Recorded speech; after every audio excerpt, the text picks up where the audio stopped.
Mums ir atlidojis, tiešām atlidojis Berts Ola. Jā. Jā? Latviski runā, Bert. Jā. Čau. Bert Ola. Bert Ola. Yeah, thanks for... Have we started? Yeah, you just start talking, and we are also video filming, so we will put it on YouTube. You will be world famous. Yeah? Okay. Already Okay, thank you for coming here. It's my first time here in Riga, so it was an amazing building just to come in and see it. I just wonder, do you know the background of Swedbank? It just came to me as a Swede. I'm looking a little bit, I will tell about my background, but do you know the Swedbank, the history about it? No. Anyone working at Swedbank here? Anyone from Yes, Sweden? there is one supervisor from Swedbank. Okay, so maybe you know a little bit the background? I know, but I would like to hear from you. I will not present anything about Swedbank, but it just came to my mind. But I can tell you that this is really, maybe in my opinion, the first social enterprise in Sweden. And they, you can say in the end of, this is just a short 2-minute introduction, so it's nothing I will tell about later. But really in the end of the 18th century, when the economy started to develop in Europe and in Sweden, they started the saving movement, so to save for the economy and for the future of the people. So without profit maximization, and still today it's a strong focus on, they say, the local saving banks that owns, I think today, 17 or 20% of Swedbank. So now it's a large international interest in Swedbank, but it's really the main asset owner is the local independent saving banks. So it could be interesting to just know the background of the building. I will speak about people and planet and good business, and it's social entrepreneurship maybe. I have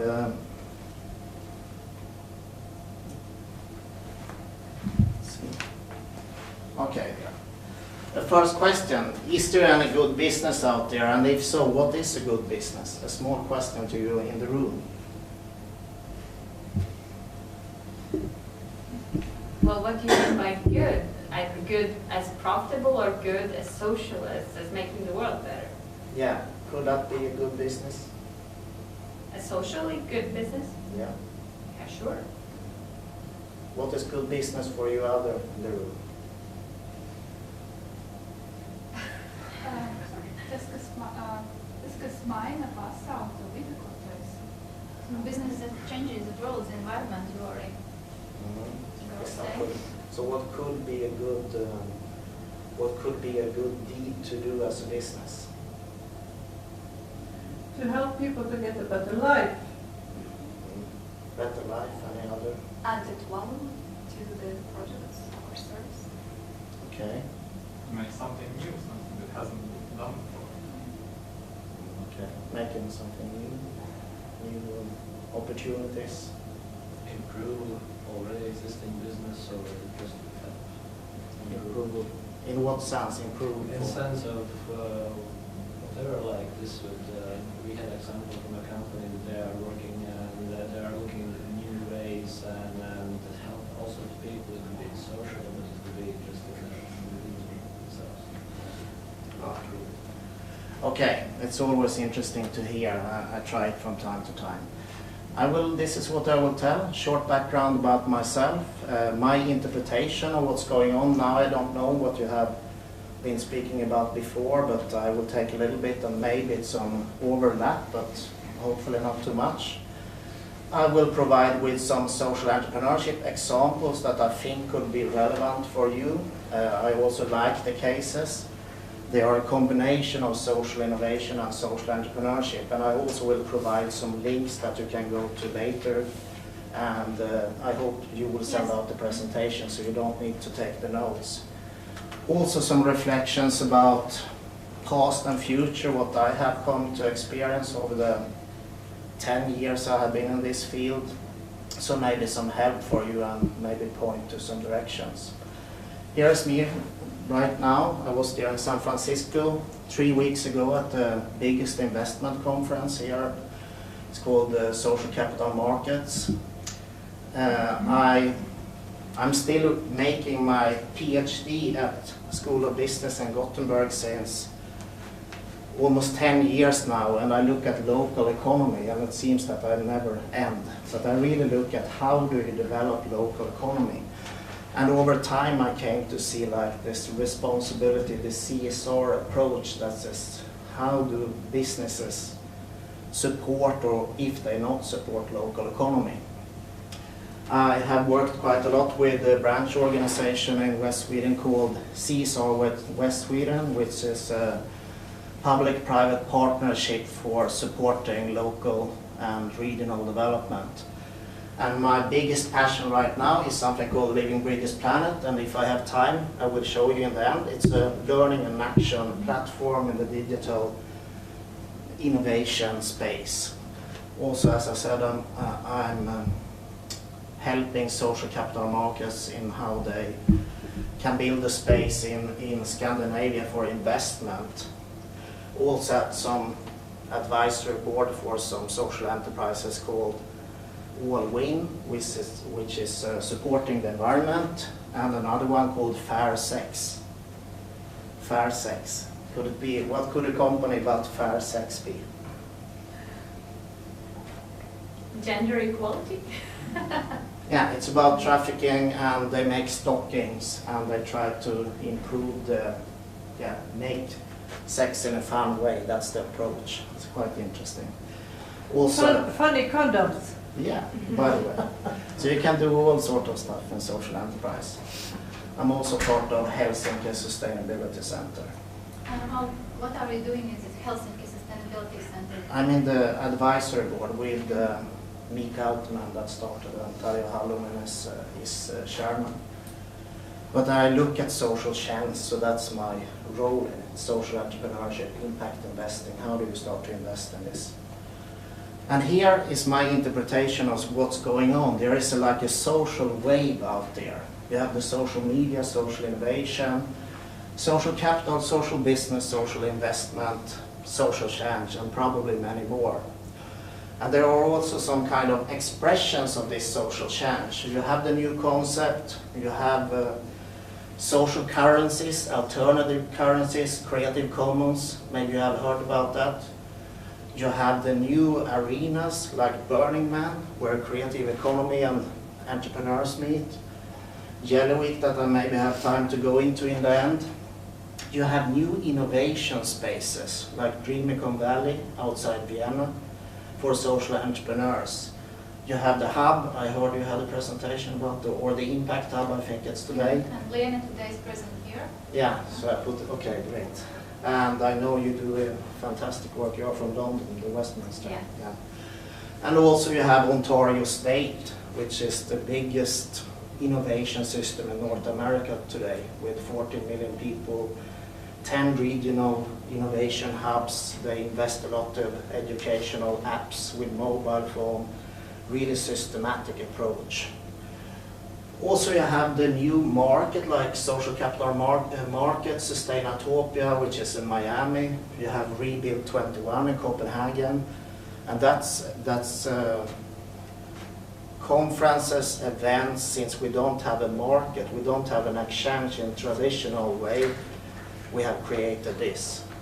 We have also the new type of leadership models, the methods for growing social entrepreneurship. Appreciative Inquire, the Unbossed Leadership.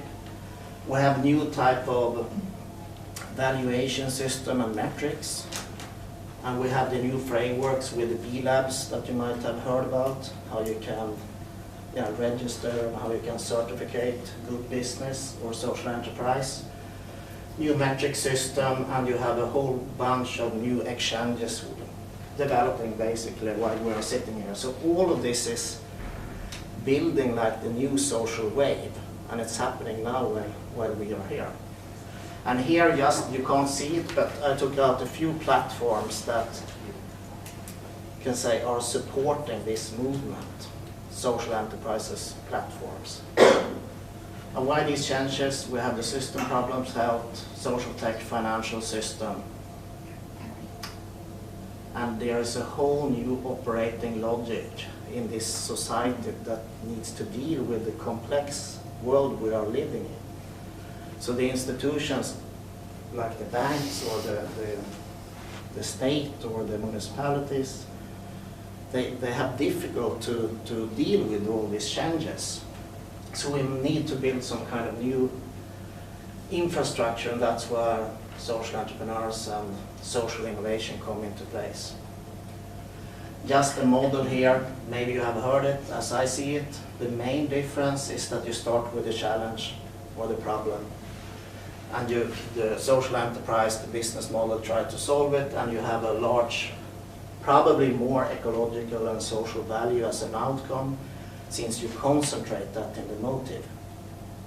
Because all commercial business will probably create social value in employment also, but often it's the ecological value that is the critical. Maybe you use natural capital too much.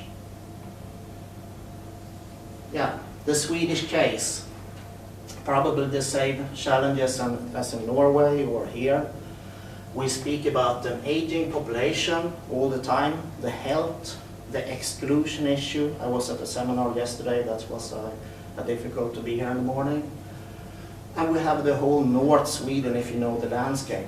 All people, including me, have moved to the south. So like you go to the university in Stockholm or Gothenburg and Malmö, and then you don't return. And it's, in my family, we are 4, 2 sisters and 1 brother. Everyone was out now, and they are in fact back, but normally it's the opposite. 3 is gone and 1 is back. So that's the challenge, how you deal with that. Bergstrand is a small neighborhood which has a lot of these exclusion issues. It's 15,000 people, I live there. 91% has a foreign background, meaning that one of the parents are born in another country. And they are refugees, a lot of refugees from all the war zones in the world basically. And if you come from another part of Sweden, you will end up there first as well. So that's why how I came here.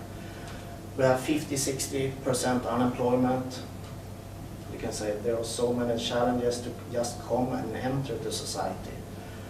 And there are very few investments. The banks don't want to provide loan. They don't want to build new houses or whatever. So it's a bad spiral. So that is what you could build social enterprise on, basically. So here's one of the companies. Ticket is a community-based tourism. And it's the first community-based tourism network in Sweden where guests meet people in the metropolitan area.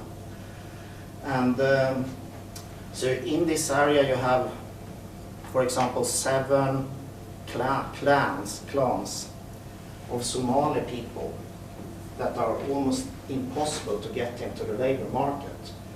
So over time we have built up a network and trust with the people in the area. So they start to say, okay, we can rent out our bed and tell a history about what we are doing. So now we have built up a structure, I'm a little bit part of it, and we provide bed and breakfast, you can say, basically.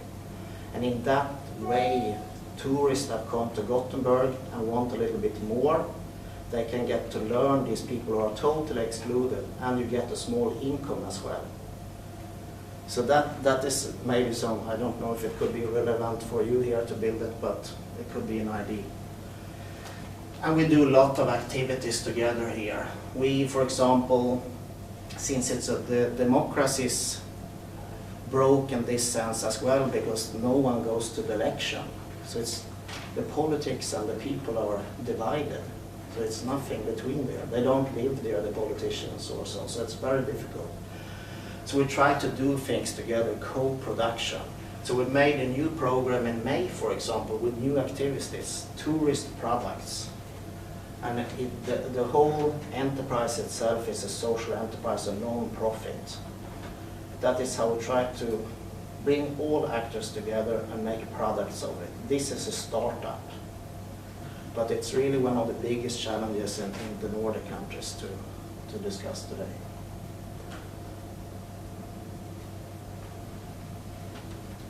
Yeah, here you can see. So everything from making a new apartment with CSR. Do you know the concept of CSR?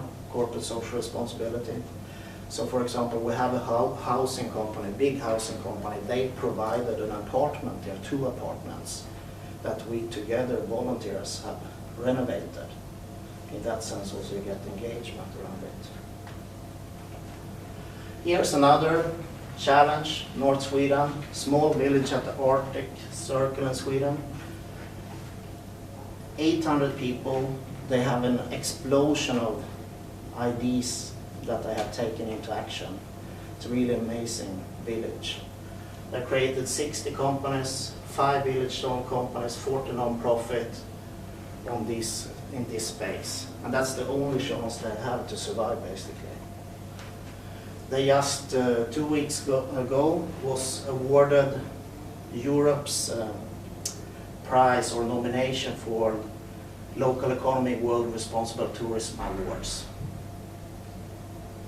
But still it's really difficult for them to get going, even if it's a really good case. So they work here with a lot of tourist products. They have created 50 tourist products that you can go into and look what they do. A lot of festivals to bring community together, and like a learning process, but also very good in making money out of it. And everything is reinvested in the not neighborhood, but in the community. Here is one of the tourist products, one of 50, house jumping dinner together with villagers. What we will do also in the first case. So basically you take the starter with one family and they tell a story, and then you go to next. And they, like the main course, and they tell a story, and then a third, and they sell it online. So that's just one example. They have the Cloudberry Festival, so they integrate nature and do something around it. So they have maybe 5, 6 festivals during the year. And they have the Blue Light Festival, which is just before winter. So they are working a lot with branding and combining the nature with and making products out of it.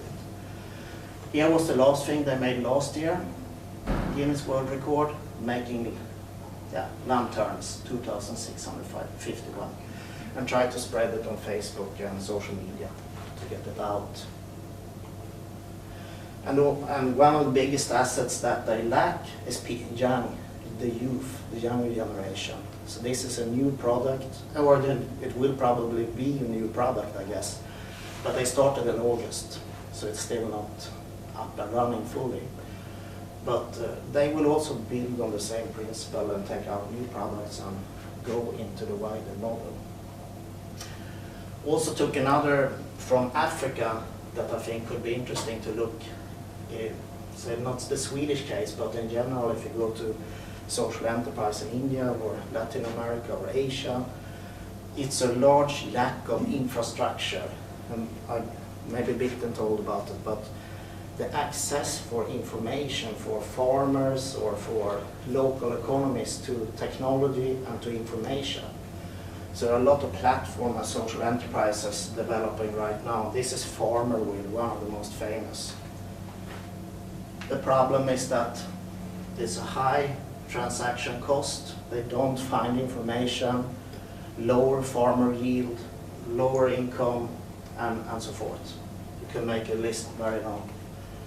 So they provide this framework, this digital platform.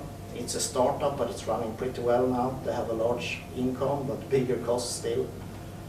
And here's the business model. They get subscriptions from fish farmers, from nucleus, from agribusiness, from companies who want to sell the products. So that is how their business model is working. I also have some other cases here that I can take them later if we have time and you want, but Mittliv, they was the first Ashoka fellow in Scandinavia. It's basically a mentorship program. And my life, they have been very skillful and working with branding. So they take students with quite good education, from last year students at secondary school or high school, and they provide a mentorship with companies. Also there the CSR aspect. So 20 companies in Gothenburg where they started said, okay, we can make an agreement with you. You come out and they tell the story, they get a small payment and a mentor, a very good one, maybe a chief or whatever. And over time it has shown that it's almost the opposite. That is the companies and the mentors that have gotten education from them about the culture. So in 2 of the companies where they're making clothes, for example, in one international company, they are now part of developing the products. They are like culture testing in Gothenburg. So you can go into that and look. But I think the main thing is they have made a really good branding of it. It's a classical mentorship program. But they are part in solving this big challenge I said initially with exclusion. And also before it was mainly women. All programs were focused on women and youth, but now it's more men. It goes more to men. They don't get in on the people from Somalia, for example. It's very difficult to go to school and they get in criminality and all this stuff. Adopted B is another very interesting company where the bees are disappearing. I likely here as well, I guess. So this woman, a young entrepreneur, she started to invest in beehives. I will show this case.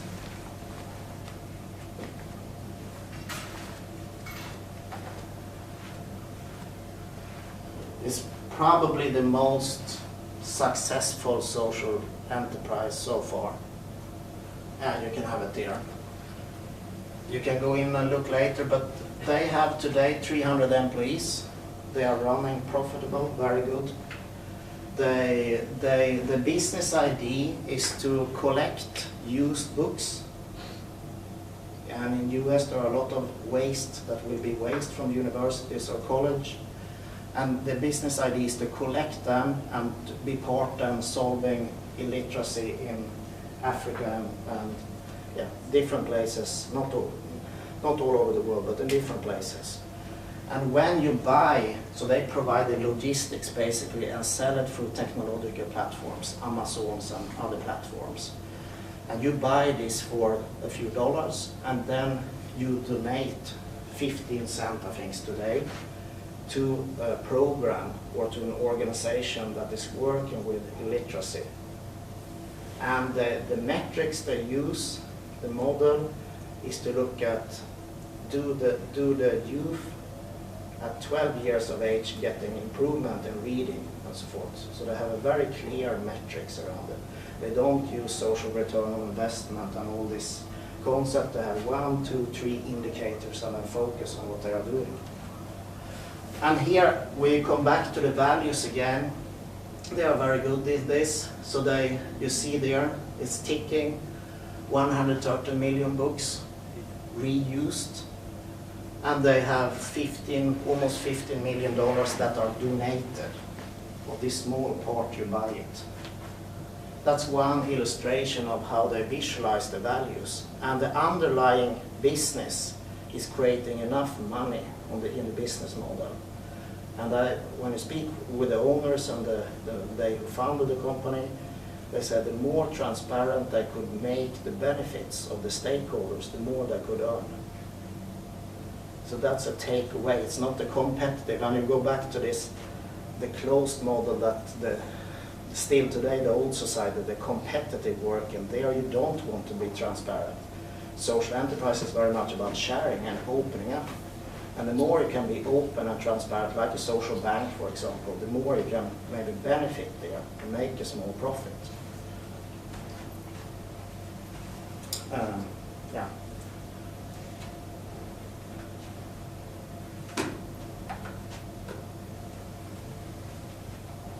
And here is another very good case.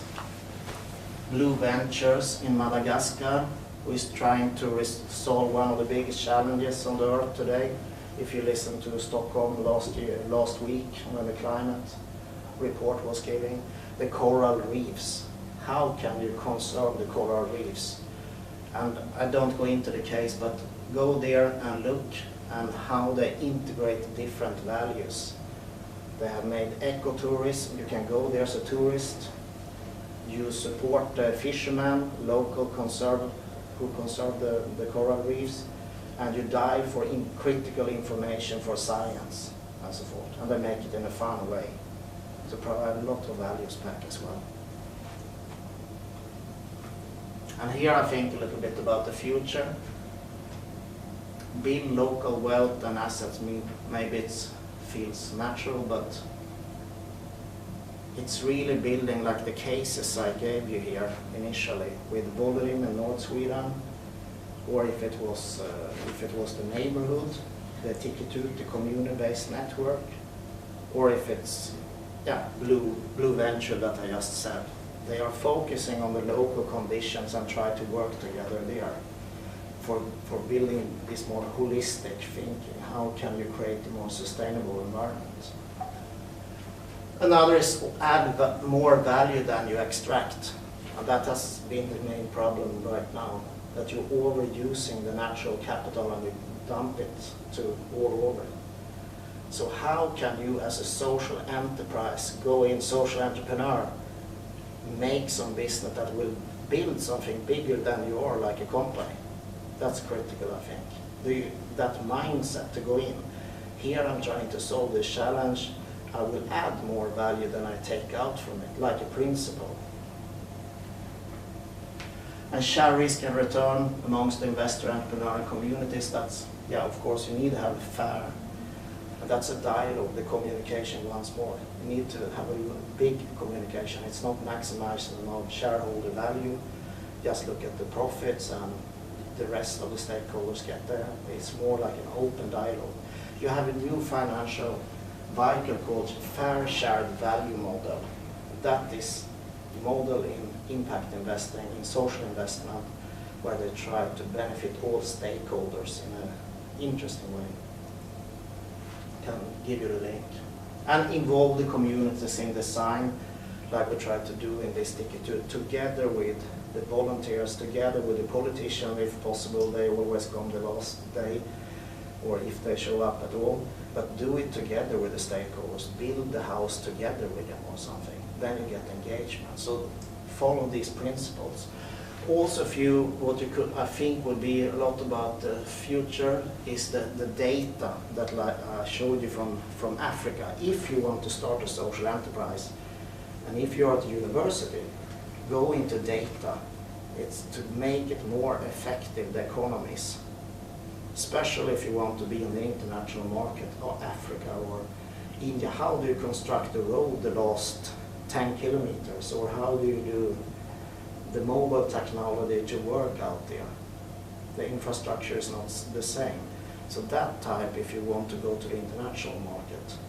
Of course, you can sell all sorts of products that is going good, but if you really want to scale and make a big impact in that sense. And here I would like to show the potential and how they integrate different values. They have made ecotourism. You can go there as a tourist.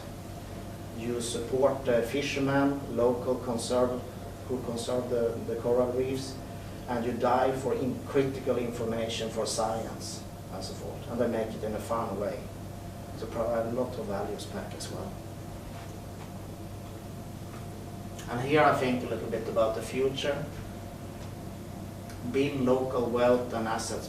Maybe it feels natural, but it's really building like the cases I gave you here initially with Bollerim in North Sweden, or if it was the neighborhood, the Tikitut, the community-based network, or if it's Blue Venture that I just said. They are focusing on the local conditions and try to work together there for building this more holistic thinking. How can you create a more sustainable environment? Another is add more value than you extract. And that has been the main problem right now, that you're overusing the natural capital and you dump it to all over. So how can you as a social enterprise, go in social entrepreneur, make some business that will build something bigger than you are, like a company? That's critical, I think. That mindset to go in. Here I'm trying to solve this challenge. I will add more value than I take out from it, like a principle. And share risk and return amongst the investor entrepreneur communities. That's, yeah, of course, you need to have fair. And that's a dialogue, the communication once more. You need to have a big communication. It's not maximizing on shareholder value. Just look at the profits and the rest of the stakeholders get there. It's more like an open dialogue. You have a new financial vehicle called fair shared value model. That is model in impact investing, in social investment, where they try to benefit all stakeholders in an interesting way. Can give you the link. And involve the communities in design, like we try to do in this ticket, together with the volunteers, together with the politicians, if possible. They always come the last day, or if they show up at all. But do it together with the stakeholders. Build the house together with them or something. Then you get engagement. So follow these principles. Also, what you could, I think, will be a lot about the future is the data that I showed you from Africa. If you want to start a social enterprise, and if you're at university, go into data. It's to make it more effective, the economies. Especially if you want to be in the international market, or Africa or India. How do you construct a road the last 10 kilometers? Or how do you do the mobile technology to work out there? The infrastructure is not the same. So that type, if you want to go to the international market. Of course, you can sell all sorts of products that is going good, but if you really want to scale and make a big impact in that sense. And here I would like to show the potential. You from the hub know maybe you have spoken a little bit, and we had a few hubs who were part in a collaborative project last year.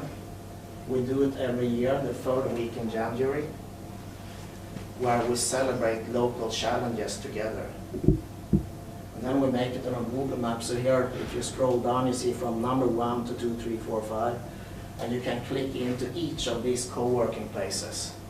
So we had 255 events going on in 1 week, and then we started to share the ideas. So what you do now, you can do it globally, and you can learn from each other, you can build the infrastructure, new contacts and ideas. And out of this, there are so much innovation going on. So this is also something that comes into this with data, that if you can provide with the tools for building these connections. I can go into one. A funny thing, this is the third year we have done it, and the first 2 years we just had like this blue. You just go there yourself and make this blue sign. But suddenly one of these logotypes came up. I said, yeah, but they have, we just have blue, and you can't have your logotype there. And then the next day you had lots of them, and we took up to, I think we have 40 places here, and you can see maybe 8, 9. There's also the engagement as well, building up.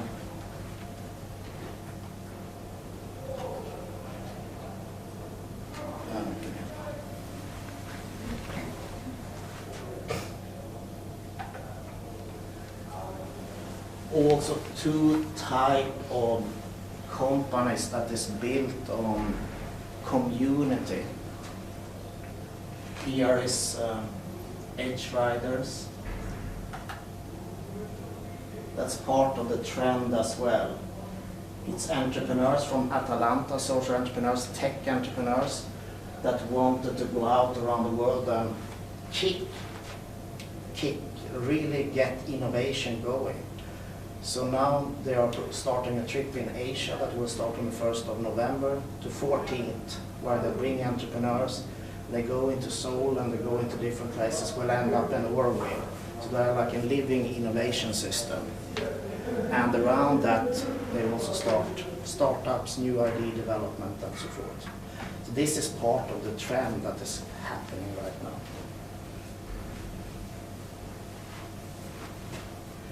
Yeah, I think I will stop there. I have, it's more than 3.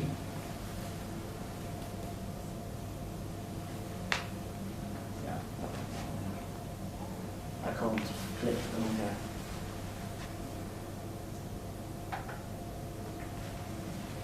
Here it's my addresses. Here you have Living British Planet if you want to look into it. We are making an event this weekend where we collaborate with Social Innovation, Hack, Asia and The Soul. So they will provide 6 ideas about how to improve Soul City, and then we work collaboratively in the network all over the world. So that is part in strengthening the social enterprise field as well. So that's a way also for you to connect with other entrepreneurs and so forth. Yeah, any questions?